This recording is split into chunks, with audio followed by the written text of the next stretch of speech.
geopolitical reality of Syria mean that the only way to reach a solution is through internal and political dialogue. Well, to discuss Iran's latest diplomatic initiative and how Tehran views the conflict in Syria, I'm joined now by Reza Marashi.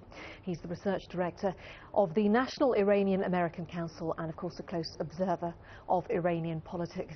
Good to have you with us on the programme. Do you think this particular conference is a sign of just how worried, how concerned Iran is that Assad could now fall?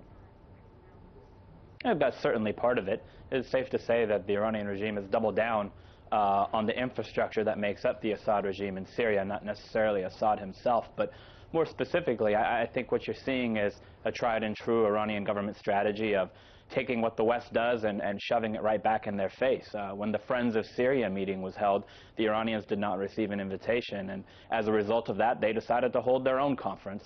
But really, at the end of the day, both sides are making a grave mistake because Iran's a key stakeholder, Saudi Arabia, the United States, these are key stakeholders, and unless all of the key stakeholders are talking directly to try to find a political solution to the problem, we're not going to be able to find the kind of peaceful solution that I think all parties would seek. And you're going to continue to see the kind of violence and killing that nobody is in favor of, at least publicly. It sounds so terribly sensible when you say it like that, and I'm sure many ordinary people around the world would say, why can't they all just sit down at one table and try and find a political way out of it?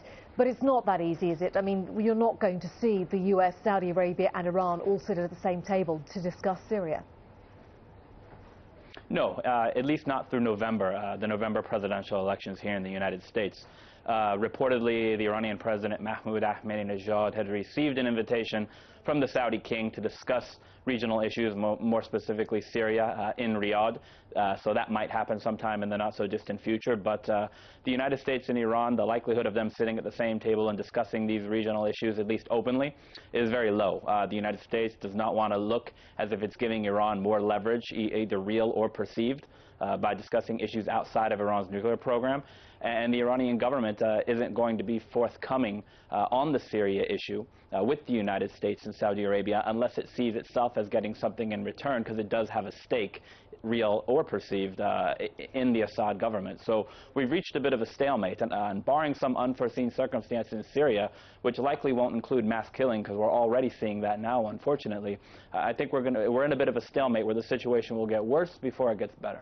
It's a stalemate. Iran is clearly worried about Assad falling. Is there a sense at all, is there a fear in the US that Iran could actually up the help that it is giving the Assad regime at the moment? Well, I think what we've seen so far is a great deal of support that Iran is providing for the Assad regime, and what more that it can do remains to be seen. I'm skeptical about what more it can possibly do. I mean, Iran is very concerned about what the Assad regime is doing because it doesn't support the overt killing that's taking place, particularly on the scale. I mean, these are mass killings that's going on inside of Syria, and the Iranian regime doesn't support that because they're supposed to be seen as a resistance against oppression, at least in the eyes of the Arab street. Everybody in the Middle East knows that Iran supports the Assad regime, and if the Assad regime is killing, then that makes not only Assad look bad, it also makes the Iranian government look bad, and they lose their soft power and their leverage in the region. I don't think you've ever seen Iran's regional standing in the eyes of Arabs as low as it is today, at least not since the Iran-Iraq war that Iran fought with Saddam Hussein. So unless this tide turns and the killing stops, Iran stands to lose, and I think it understands that, and it is trying to convince the Assad government to at least not kill as much, and it's not been successful to date. Good to get your views. That's Reza Marashi joining us from Washington, D.C. Thanks so much for your time.